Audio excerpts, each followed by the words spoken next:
This industry is getting so saturated. Lawyers are citing cost up to $50,000. Like you can pay just $700 and submit your application to USCIF. No one's stopping you. Personally spent like over myself probably like over 30-40K. This was the first time 100% of judges coming to judge the hackathon were Indians on a hope that this category will give them EB1A green card. EB2NAW's I-140 does not give you a green card. EB2NAW still follows EB2 priority dates. I have seen cases which were really good, but then the way they were presented to the USCIS, a mess was made of them. It's not like you just write 50 papers and send it to them and like they'll approve you. If so, O1 is not gonna give you a green card. O1 is an alternative to H1B. So hello everyone, today we have Sahil here. He is an EB1 accepted candidate. He did not have any Turing Award, Nobel Prize, and still got EB1 visa while trying for 3 years. Today he's gonna tell you the formula and give you a cohort how you can get EB1 in 1 year of preparation. I have so many questions. I yesterday went to a hackathon.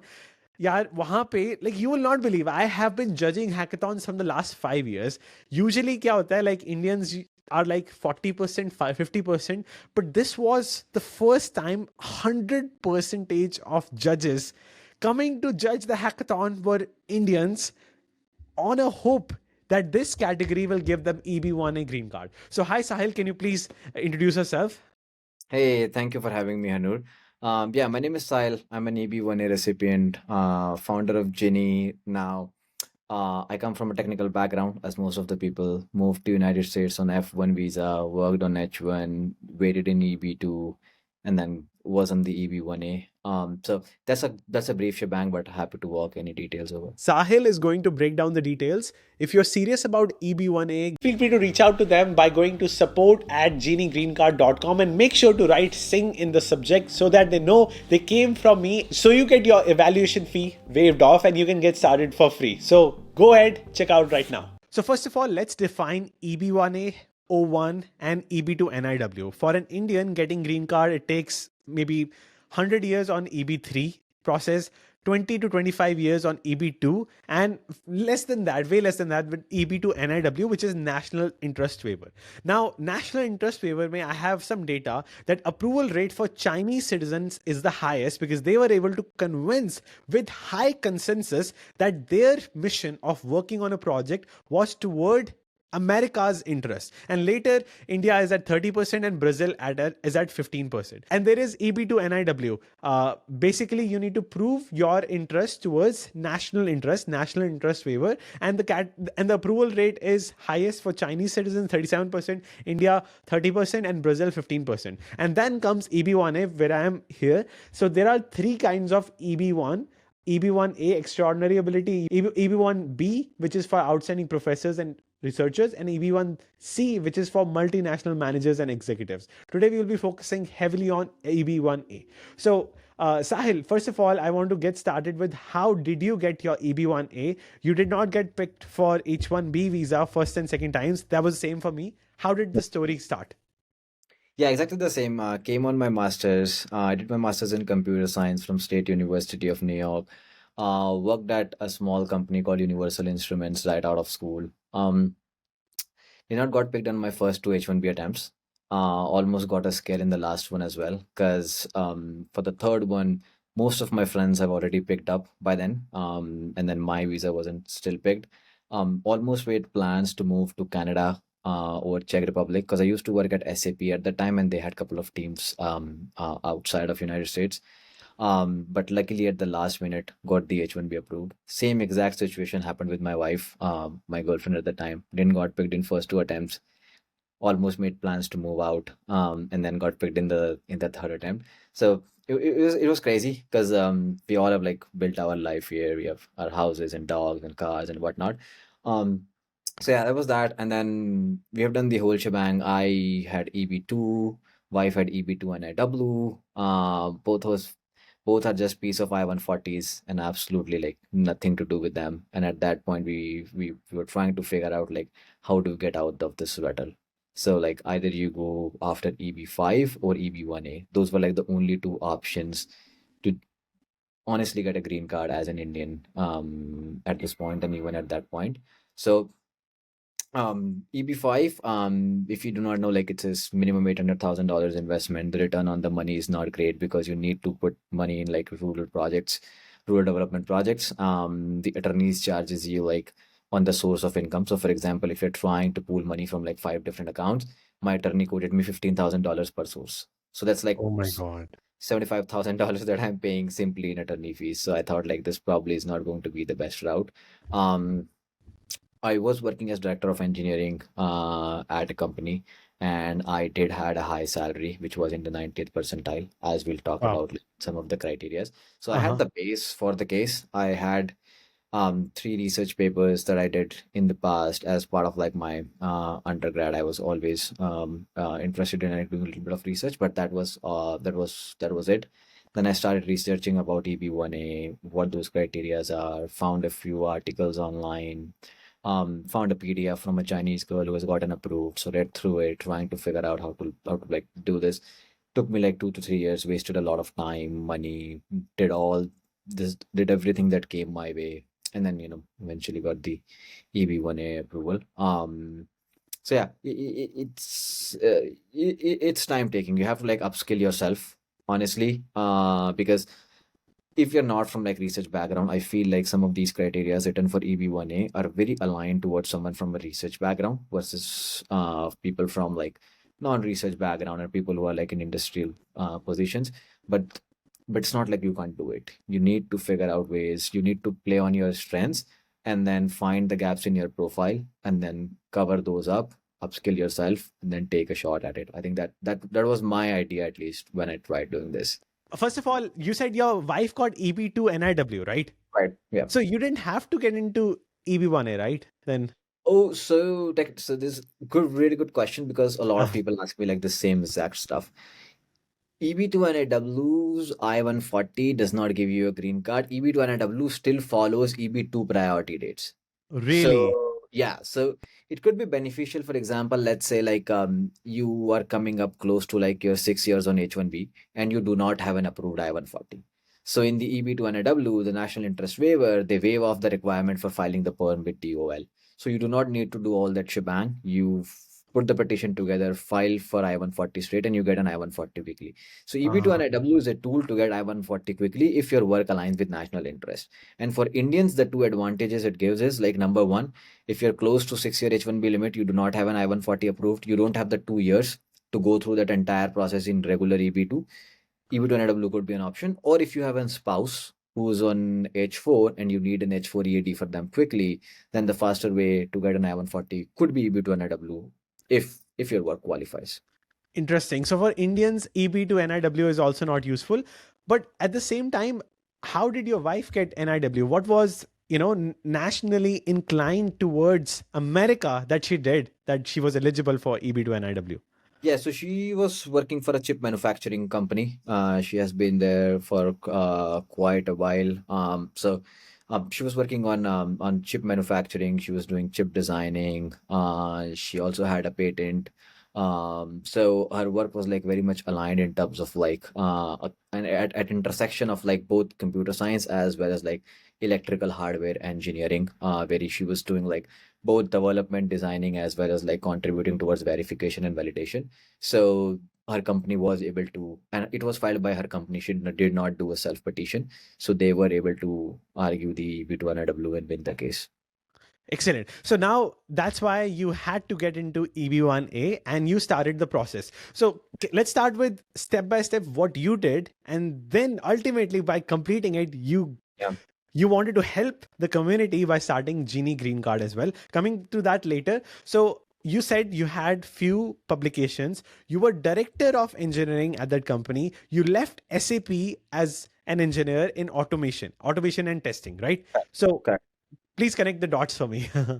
Yeah, I think it was just like regular career progression. I was into software test automation, but even when I was doing test automation, I was always involved in like managing projects and like taking more responsibilities. I'm one of those workhorse. Like the more work you give me, the more I'll do. Like I don't shy away from work. So I was kind of like always focused on upskilling myself.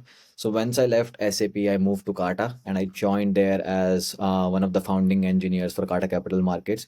So that gave me a lot of opportunities in terms of like leading things from scratch, whether it's like technical designs or whether it's like team management, or whether it's like product/project management and road mapping, interacting with clients, budget, time, resources management, all sort of things.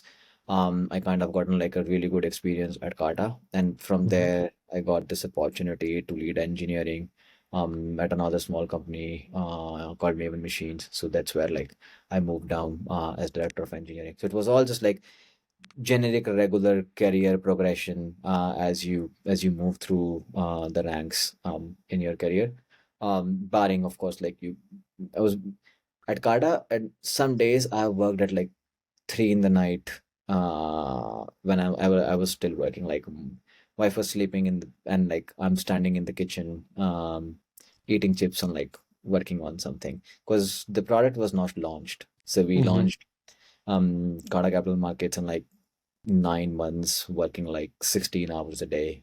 So it was a lot of work, but at the same time, a lot of reward as well. Totally. When you work in a startup versus a big tech company, the biggest difference is if you're an executive, like you are director, right? The difference is that, oh, you just have to be told, do this, and you do it. You have a couple of calls. But when you're in a startup, the biggest difference is you have to take 10 to 15 initiatives every week, few initiatives every day, because otherwise your company will die. You have to keep Correct. trying. So that's why it was an overwhelming job. You took that challenge and got into startups. So, and it was not planned for Green Card. It was just for your career, right? Correct. Yeah, I didn't even had an idea like what EB1A is in 2019. So yeah, Oh, it was just a regular progression. amazing. So now from here, when did you have the dream to get an EB1A? What was the lowest and highest point of your life on H1B that you felt like? Yeah, I think in general, like I'm very entrepreneurial in my mindset. My mom runs a staffing firm, so even on H1B, I would like help her out with like small tasks here and there and whatnot. But I was never able to like work for her or work with her in a full capacity. So that kida was always there. Like I need to like do something of my own. So in my mind, I always thought like I need to figure this out and I need to like get a green card and get out of this H1B situation. I've like shared multiple such examples, like where H1B has been a problem. We tried leasing a car, and I'm not sure if you know or not, but you can't even lease a car on H1B, or the interest rate is like ridiculously high with some of these companies. Really? I Um, mean, I don't know. Like I got interest rate when I was an F1 visa mhm. from Tesla Model 3 of Yeah. 1.9%. Yeah, I so mean, I they're don't. all different. They're all different. Like I had multiple issues with with like Mercedes and like couple of other brands who like quoted me ridiculously high interest rate until Uh-huh. finally I found a brand who used to work with Ally Financial, and Ally Uh-huh. quoted me like a regular rate. Um Mm. and another challenge was like they don't understand the concept of like I-797. They're like, okay, your Mm. visa is expiring. So I had to make them understand like yes, but like the stamp is expiring, 797 is valid. It's a lot of hassle. On top of that, the stamping, which is another issue. One time we book our flights to Europe, like 8 months ago or something. We're like, okay, we're getting a great deal. Let's book these flights. And then like 3 months before we realized, oh shit, like one of us does not have a stamp. So if we go out, how do we come back? Mhm. So we had to cancel our flights, so stuff like that. It's just like a day-to-day hassle of Mhm. being on a non-immigrant H-1B visa, the stamping, the constant tension of like, what if I lose a job? I only have like 60 days to find something else. So all those different aspects always bothered me. But for me personally, the biggest one was I wanted to like, do something of my own, and I like also wanted to do something which probably might not be tech. I mean, Mhm. necessarily do not want to be in STEM. I maybe want to do something else.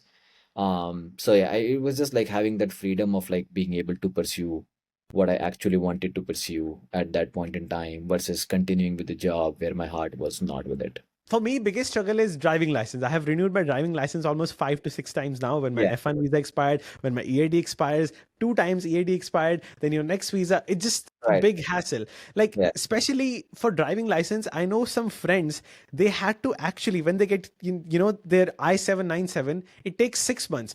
And they had to pay $2,500, which is now $3,100 now for expediting. They try to get their I-797 after H1B renewal faster. They have to pay on their own so that they can have a driving license. If they don't pay that every 3 years, they don't get basically driving license. Yeah. Been there, done that. Going to DMVs like after every H1B renewal to get driver license extended. I have even gone to court because like one time my driver license expired because my I-797 a new I-797 came in and I didn't found an appointment at DMV until like a month out.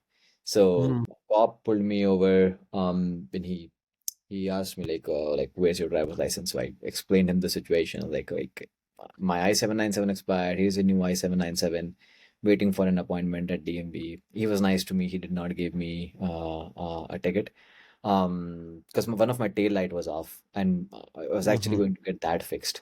So he pulled me over because of the tail light and then he asked me for my driver's license and it was an expired license.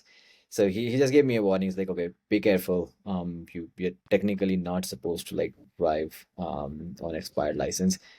But yeah, it happens. It's just like getting an appointment at DMV, I feel like is the biggest task. As complicated as getting an EB1 approved. 100%. And recently, not just this, the interview waiver has reduced from 24 months to 12 months. Basically, every time your H1B expires, within 12 months, you have to go back Yeah. and then get Dropbox. Otherwise, like, my friends, dar jate. They were so nervous.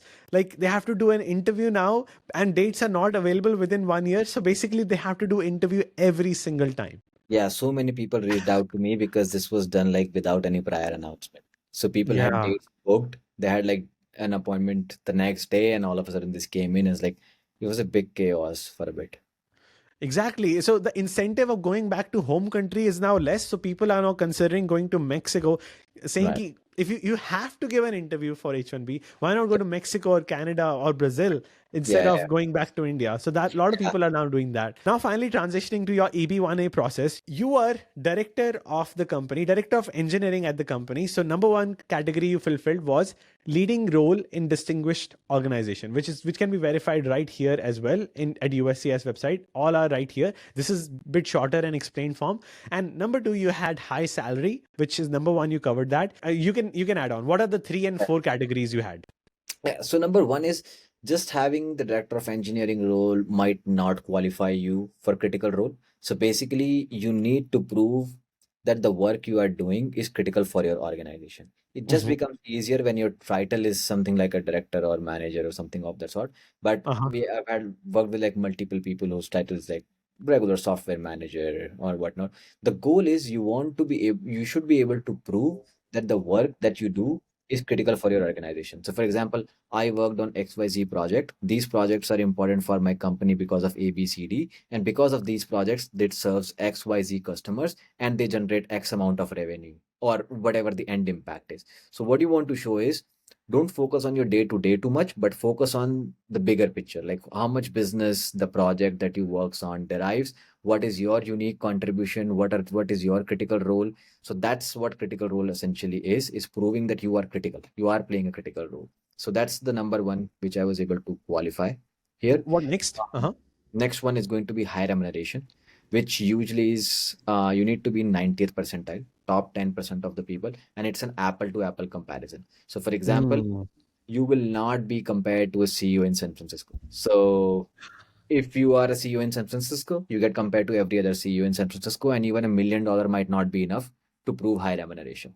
Oh So my when someone God. asks me to give them a number, that's very difficult. Now, similarly, you could be a software developer in Dallas and making $180,000 annually, and you probably would qualify for 90th percentile because you probably are in top 10% of software developers in the Dallas area. So it's all like an apple to apple comparison based on your role, based on the geography and that sort of a situation. 100%. That's why people say, CEO of Perplexity hasn't gotten his green card yet. which we will talk in depth soon. And Yeah. people say that some CEOs are getting their green card rejected, getting their EB1A process denied. How can I, being a software engineer, will be, considered for this process? Yeah, it all depends. There's like so many examples. I don't know if you've seen the Dhansar case where they denied someone for an EB2 and a W. And this guy was like founder of a CEO which has made like a lot of money, and then even the rejection was incorrect where they said like you're as CTO of Apple, your work is only contributing towards Apple and not outside or something, which is not even his case. He's not even the CTO of Apple. So that's like that case got really popular in social media. So you'll always have cases like this. It Mm-hmm. all depends on a few different factors. Number one, before you even go into criteria, is what's your story? What are you bringing to the table? See, uh, the mo- as I understand America, it's Mm-hmm. about how you what do you bring to the table? Like what exactly is your story? If you'll go and tell them like I'm a software developer, that does not bring value to your case. So I did not went there and tell them like, hey, I'm director of engineering Uh-huh. at XYZ company. I went there and talked about like, hey, I'm someone who automates trucking operation. So what exactly is the work that we are doing through this organization? So first and foremost, figure out your niche, figure out your story, figure out the impact that you make, and then go about using your criteria to support those stories. So there'll always be outliers. There'll always be people who not qualify. Mm-hmm. But it all depends on like how you perceive your story, how you prove that story, how you put together everything in your petition, how do you put arguments. I have seen cases which were really, really good, but then the way they were presented to the USCIS, a mess was made of them. And I've seen cases which probably were not as strong as like some of the cases, for example, the CEO for Perplexity.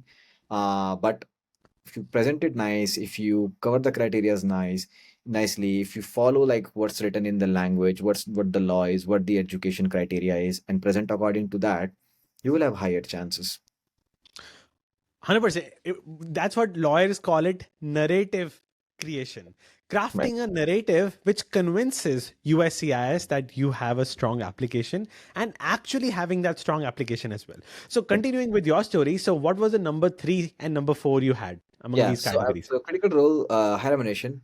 Then I told you I had three papers in authorship, but I did not ended up using two of them So, because authorship again, as in number three, right? authorship basically means like any no, this is media. So authorship would be Here. scholarly articles, number Okay. six. Okay. Yeah. So this was the third one I had. Uh huh. But I worked on it for 3 years. I started writing a lot of research work. Conducted a lot of research. I reached out to various different journals. I started publishing my work. I had previous research work, but I did not argue them. Why? Because most Mm-hmm. of my previous research work was around data encryption and cryptography. And that was not Mm-hmm. the story which I was presenting in this case. Now, again, this is what you need to keep in mind. If you put that in the petition, the officer might say like, you're automating trucking operation, what's the research on like the data encryption doing here? So if you do not relate your stuff, it just numbers does not matter. At the end of the day, it's all a cohesive profile of like what you bring to the table. So that's why I ignored two of them, and I worked on like new research, spent 3 years on it, did multiple research work, and then argued the authorship. So that's the third one which I argued. Mm. So basically, you had good research and that also coherent. You only chose three papers, like quality over quantity. No, I ignored the three papers I already had because that would have been easy win for me, right? Because I've already published those papers in the past. So I did not Oh. put them in my petition, right? For So you example, like put let's zero in this no, no, category. no, no, no. I did put research in. I have like over 10 research papers which I put in here, but Wow. those were all new. Like once I started like working on my profile over like 3 years, I worked into like 10, 12 research work that I put into this category. I did not put my three earlier research papers because technically, if you see, I could have like added those three in as well and increased my count. Like, hey, like my count is Yeah. higher. But I did not because I thought these are not aligning with the story that I am going with. So it's better to Mm. leave them off versus leaving a gap here for an officer coming back and asking me like, why are these in the petition? What value does it bring? So that's what I was saying. Like it's not it's not a game number. It's not like Uh-huh. you just write 50 papers and send it to them and like they'll approve you. It's all cohesive.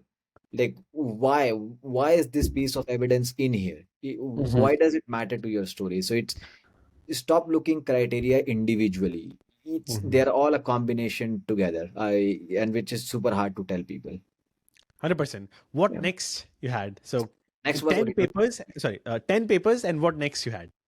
Yeah, so in then the fourth criteria that I fought was original contribution of major significance. So in the original contribution of major significance, I argued my Mhm. involvement with Carta Capital Markets because Uh-huh. I was focused on launching that project. So in this category, this is the category where I get most amount of questions where people Uh-huh. ask me that, hey, I don't have any citations. How do I argue this category? Or I don't have any patents.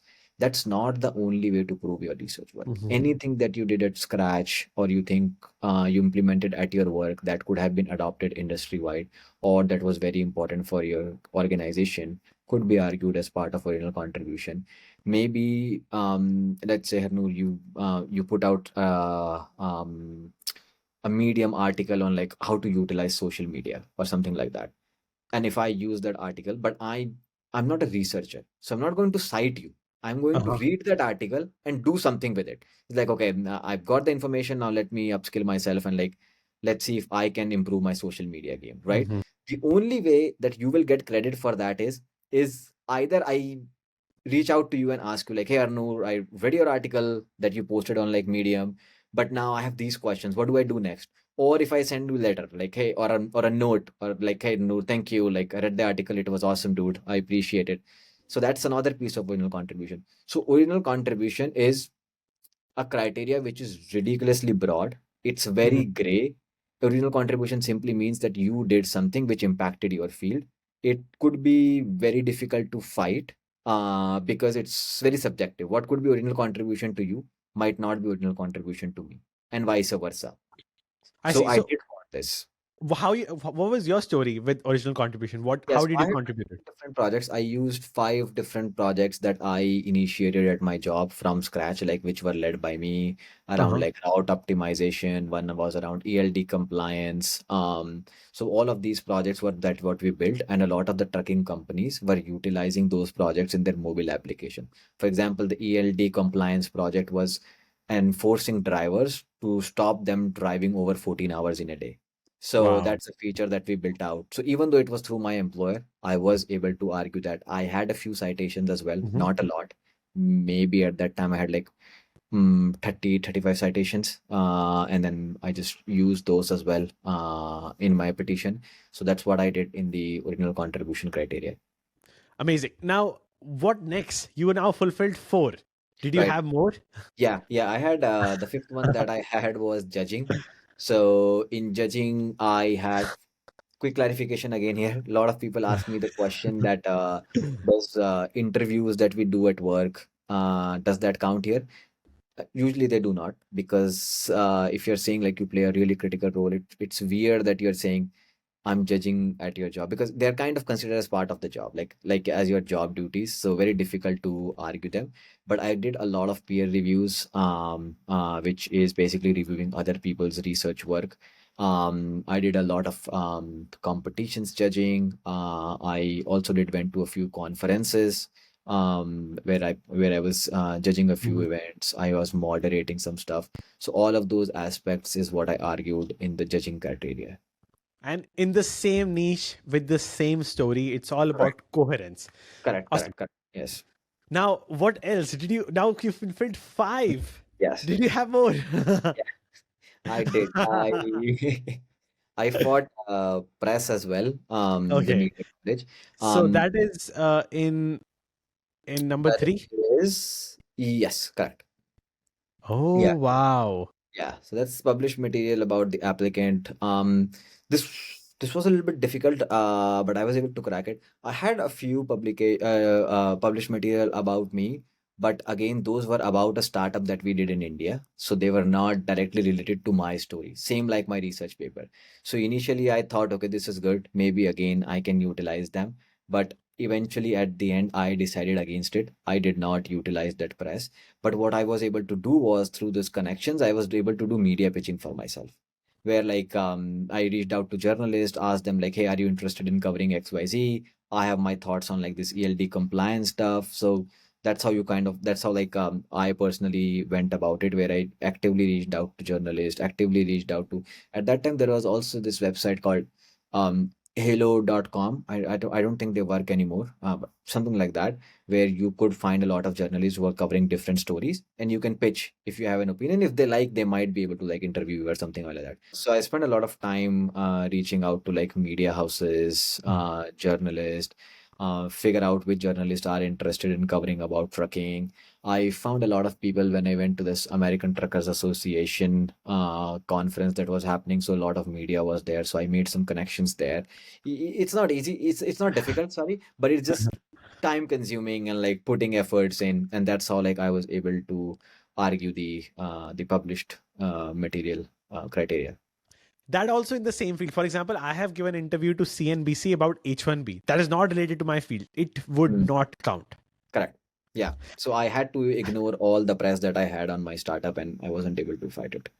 Wow. So how much press attention you got? Like, it's I all about quality, quantity. What did you target here? At that time, I don't think there was too much focus on like DA and similar web. You could put a little bit in, but I think at that time there was not a lot of focus on like how strong the publication house is. Mhm. Right now it is. Right now it's super important to provide like DAs and like rankings, and like they need to be associated with their field. And I had like around 7 or 8 articles covering me. I got rid of one of them because for some reason there was no author name on that article, even though Mm. like they interviewed me. So it's also important to make sure that the article has the author name, the timestamp, and all of those things. It cannot be a sponsored article. You cannot pay someone and get featured, because if you do, this will be a sponsor link and all that stuff. That does not work. Someone genuinely needs to Uh, like cover your story, and you need to find that someone. Excellent. And how many like publications you had in that, like info Around media seven. press? I don't remember the exact number, but yeah, around 7 or 8. Wow. Yeah. Like it's no joke, dosto. Now you covered 6 categories. Did you have even more than this? I had one more, Oh my God. which is the awards. But again, it was not, it wasn't really like a very highly recognized award. I had a best paper award in a So number conference. 7. No, this will be the number one Number 1. internationally. Oh, sorry. Yeah. Number 1. Yeah. Oh wow. So you had awards. How many you had? I only fought two in here because you don't want to put in like a mediocre level art awards here, like the ones that you won at your company and whatnot. So Uh, I had one like an Elsevier Product of the Year award, and then I had a Best Paper award in one of the conferences. So I did ended up putting both of those in this argument.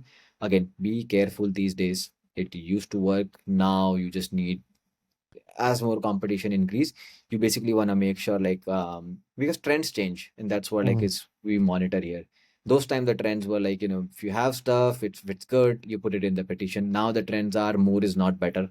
You want a clear, concise application. Make sure if you have 3 4 criteria, keep it to 3 or 4. Don't dilute your petition with random stuff. I thought these two awards would be good because I thought they were at least national level. uh-huh. So that's why I put both of these in here, and thankfully they were accepted. Okay, so EB1A is no joke in your case. And which of these 10 categories, so 7 you fulfilled, which one was the most difficult? I personally found membership the most difficult for me because I did not fought membership in my particular case. Essentially, membership it's easy now. I feel it now. I find it very easy, but I think I found it difficult at that time, probably because I did not have the resources in order to figure out what membership I should go for, how to get them. But you have to very clearly show for membership like what Mhm. was the selection criteria, why were you Ah, selected, who are uh-huh. the other people who have been selected in the past, who is on the committee who selected you. If any of that information is missing, there could be a clear gap for the officer to issue you an RFE and ask a question about that. In fact, like we see most amount of RFEs on memberships where they haven't presented a clear rubrics on like how do we select someone, who's on our panel who selects these people, who are our previous people who got selected, how many people we select in a year. So all of those exact rubrics and numbers needs to be in place, and I wasn't sure like the memberships that I had is gonna fly here. Interesting. Now, interesting data here is that O1 visa application rate and acceptance rate both have increased around 89% acceptance rate for O1 visa. But at the same time, EB1A, it decreases, sometimes increases. It was even at one times 50% acceptance rate. Now it is at 60%. It has been 70% last year. So why would someone go for O1 first instead of EB1A directly? So both of their own use case. So for example, like let's say you are on STEM OPT or OPT, you're Uh-huh. not really worried about getting a green card right now. You're probably worried about your H1B situation and getting a work visa. So I work with a lot of people like who are like on last H1B attempt or have like only two attempts left, or people who have already missed all three and are on day one CPT. Like for them, the biggest thing that they need to solve right now is to get some sort of a work visa so they don't Mhm. have to like bother with OPTs or like these day one CPTs. So that's where O1A comes in. So they apply for O1 as an alternative to H1B, not as an alternative to green card. So O1 is not gonna give you a green card. O1 is an alternative to H1B. A lot of people argue about like having skill-based H1B. O1 is technically that. It is a skill-based H1B. So you pay, it's like almost the same criteria. It has like the same six criterias out of like the superset of 10. You just do not need as much volume as you do in the EB1A criteria. It's not as difficult to get approved for Mhm. O1 as compared to like EB1A, because it also serves to a younger demographic. So people who are on OPTs, STEM OPTs or day one CPTs. So that's where O1A comes in. It's valid for 3 years, and then you can keep extending it as long as you're continuing to work in your proposed field of endeavor. There is no 6 year limit like H1B. So you do not need an I-140 to extend after 6 years. As long as you continue to work in your field, you can continue to go after O1. And it's a dual intent visa. Like all founders in San Francisco, Correct. they immediately get O1 visa. I have seen cases in 15 to 20 days approval. They have Yeah. the right workforce. They want as many founders as possible in San Francisco, and that's why it's easy. And most importantly, you can work on your startup. You can do like Uber, other stuff as well. So it has multiple intents basically, right? Yeah. Now, yeah, but in most cases, if someone has H1B, has time, they should just one time prepare, work hard for EB1A green card. Now, here comes the saturation point. I told you right, I went to hackathon and 100% of people are like judging hackathons just trying to get green card. This market is becoming so saturated. People will have similar stuff, and to stand out it's going to be hard, right? Yeah, absolutely.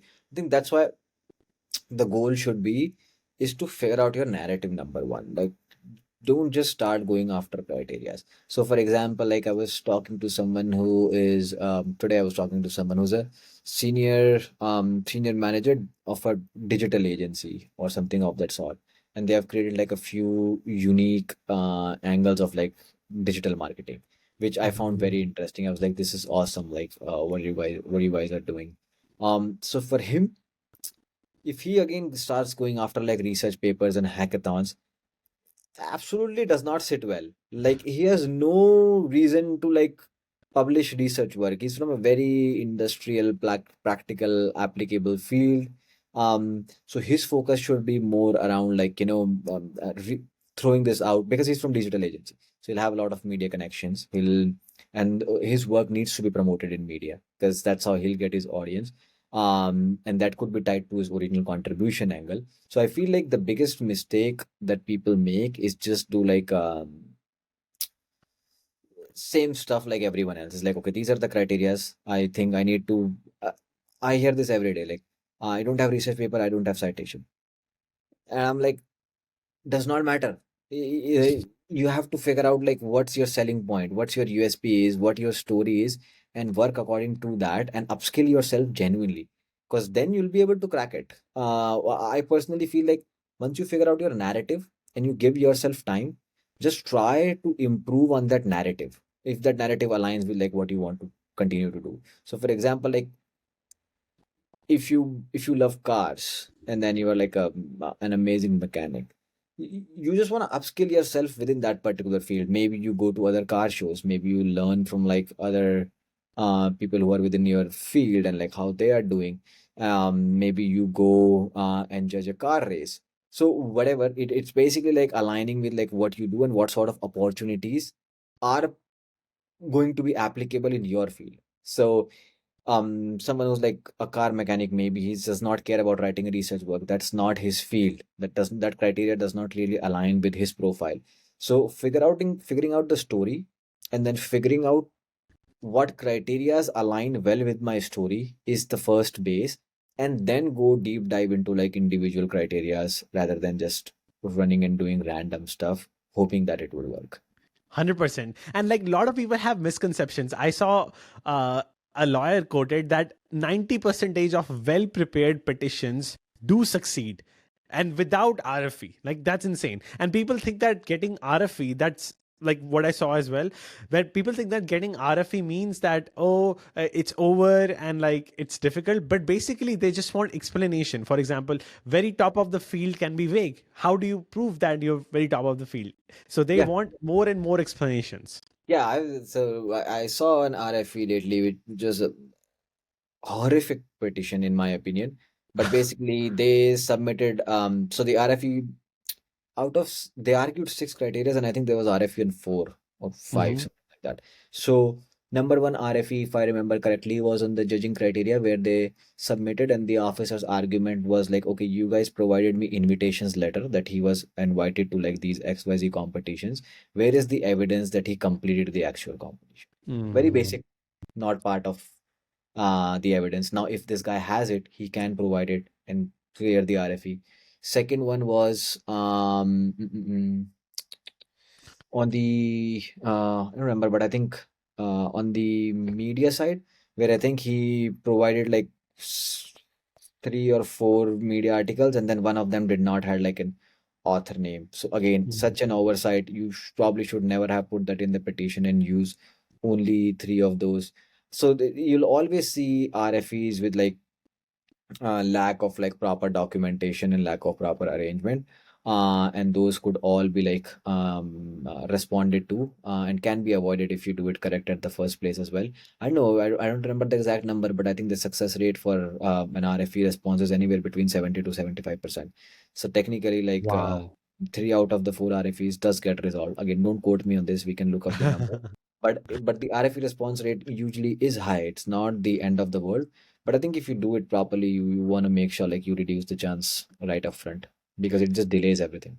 So basically, providing right context. If you have a big award, they might not know. Oh, it's like a big Indian award. They want Correct. like big evidence, contextual Yeah. data about that award's prestige. Now, here the important question comes. You mentioned San Francisco. It is so saturated. A high salary in San Francisco for a CEO, getting in 90th percentile, even with $1 million salary, is hard. So, is that the reason Perplexity CEO is not getting green card? Why is him like this I is the have big no trend? idea. I do not know about his case. Like, if do you have more insights into like what happened with his case? Because I haven't reviewed his case, or I'm not aware. But general, okay, I think, can you say general, like what is the struggle of a San Francisco CEO for EB1A? It all depends on how the case is put as well. For example, like there's one case which we were discussing a few days ago. This is for like a big Bollywood director. They in the awards category, they presented like the World Book of Record Award or something. So while it does sound prestigious, the award does not meet the bar required for international recognition. The criteria is weak. So they probably could have argued for national recognition, and that part could have survived. But they were relying on the organizations having presence in multiple countries, and that is not the argument USCIS wants to see. Just because an just because USCIS needs to educate according to the law. So if you do not put it properly, like if the same award, they could have said like, okay, she won this award at like at a national level, and that could have fly. But they went up and said like, oh, it's an international award, and tried to prove like how that is how it has presence in like multiple countries, but then did not have the substance to back it up. So that becomes like a big issue.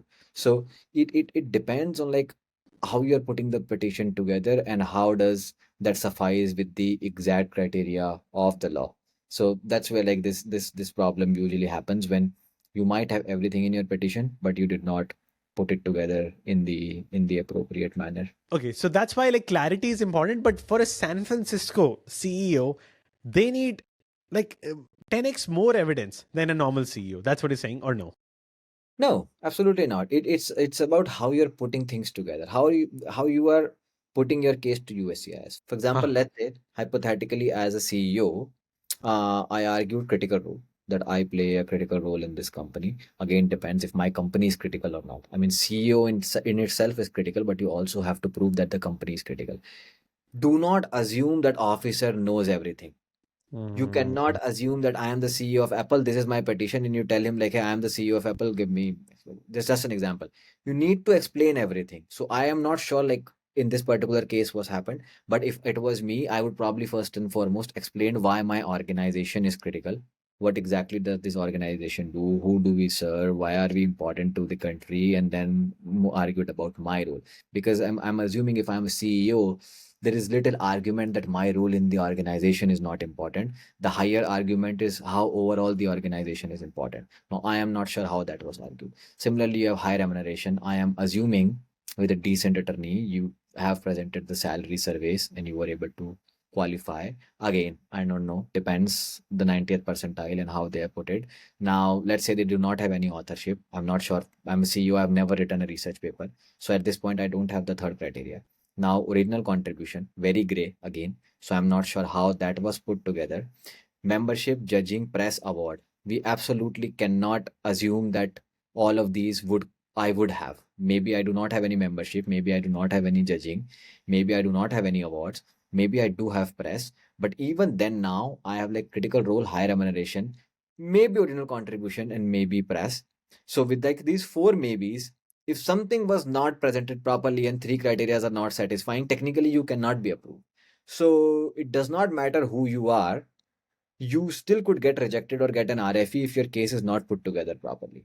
Or you Mhm. could be like a regular software engineer, but you argued everything very appropriately. In the critical role, you showed the role of your organization, you showed the role of the projects that you're part of, you showed why you are important. Then you also talked about your remuneration, provided clear salary surveys. You also showed like your research work that you have already done. You also talked about like how you have a couple of patents which have been like used by like industry. For example, a lot of people have patents with their companies. People working in Walmart, Sam's Club, a lot of them, Visa, they have patent with their companies. So it becomes very easy to prove that I have a patent with Walmart, so it will be like widely adopted and will have usage. So all of those things, now I have like four clear criteria, and then gives me like a clear shot at winning. Again, if the officer subjectively thinks Mhm. that the case has the final merits. Two more important thing outside of the criterias is going to be letter of recommendations. Who's recommending you? What sort of people are vouching for you? Again, we do not know who are the people, what did they exactly wrote about in those letters. So that's another important aspect. So if someone gets like some really good letters from like three or four high profile people within his field who are industry experts, because industry experts need to vouch for you. It's like even PM Narendra Modi if gives me a letter and say like, approve Sahil. They cannot. He needs to talk about my work, like why my work is important, why this story is important. So that's the as. He's not an industry expert in my field. So maybe he does not have those.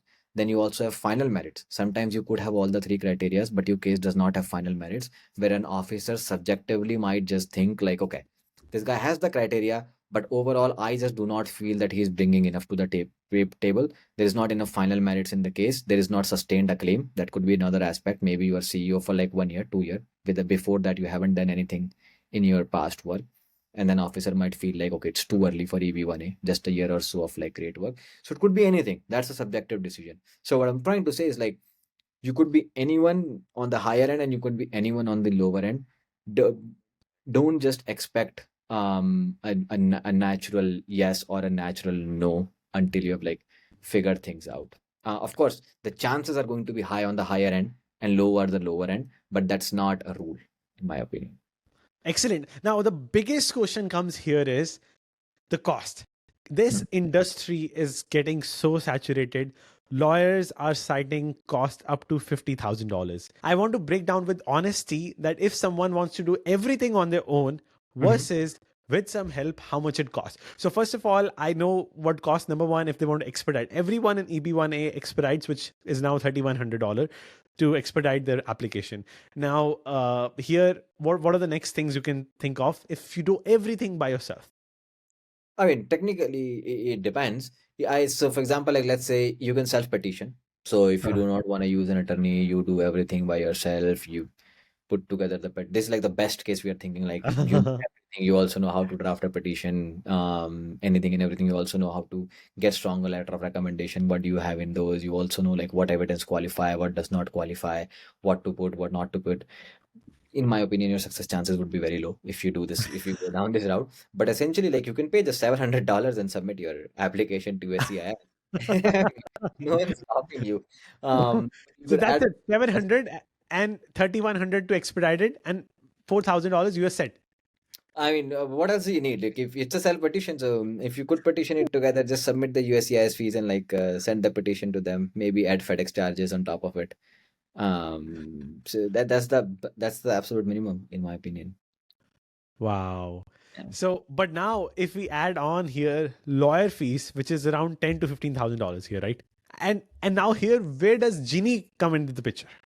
Yeah. So I personally spent like over myself probably like over 30-40K into this process. I bought a couple of courses trying to figure out like how does this entire thing work. And I also wasted like 3 years of my life. So if I had a mentor or some a team who could like have coached me, I probably could have done this into like a year or so because I had a lot of evidences.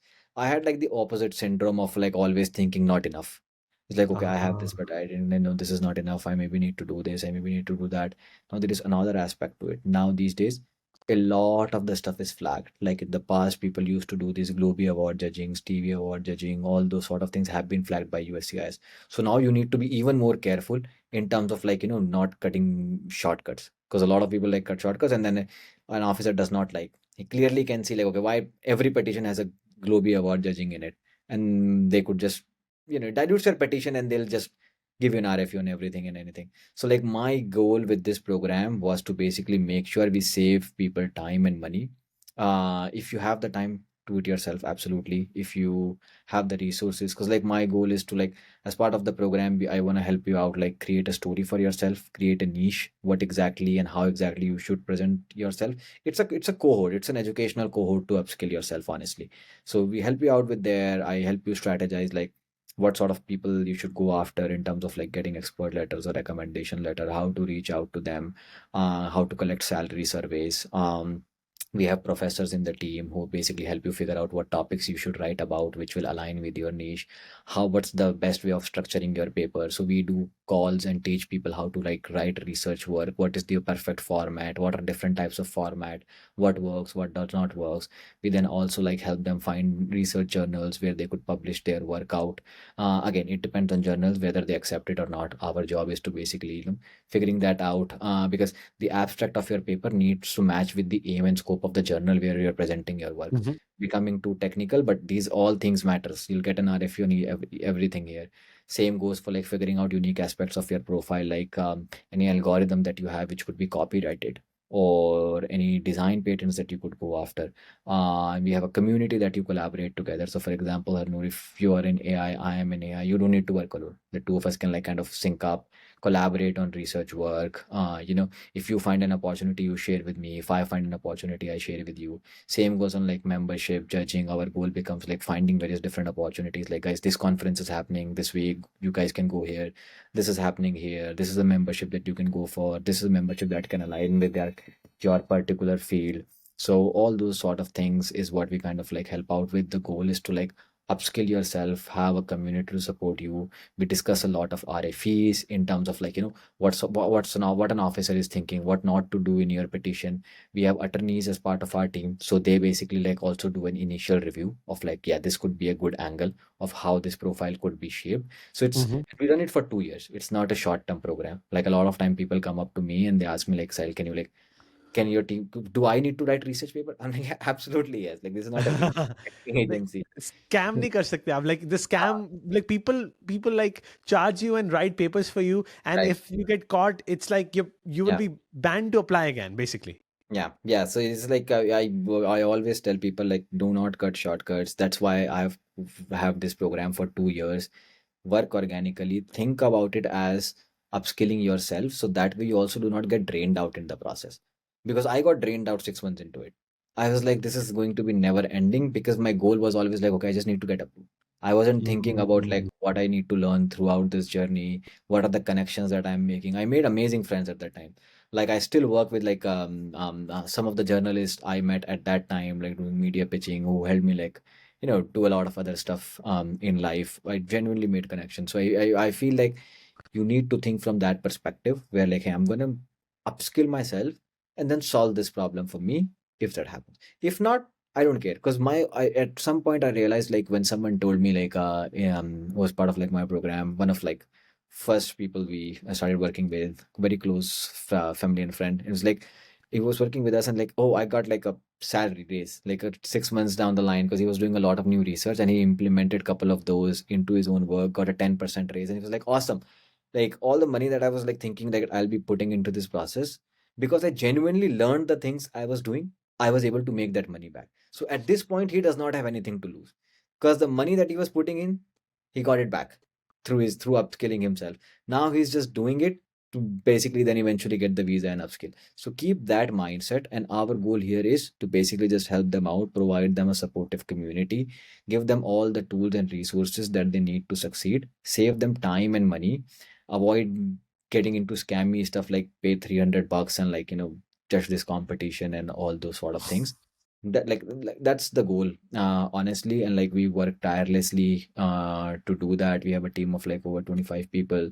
I have attorneys on payroll who kind of like also help creating these initial niche aspects. So that's how like we kind of work, like hopefully like I'm also working on like I know like there's a lot of people who also do not have enough money, especially in today's economy, to kind of like put this together. So I'm working on a few things like a module and stuff that will be like available as like a very cheap resource that people can do and like just use that and then work on their things without having to like have us handhold them, but still like if needed we are happy to support. So that's what like our goal is.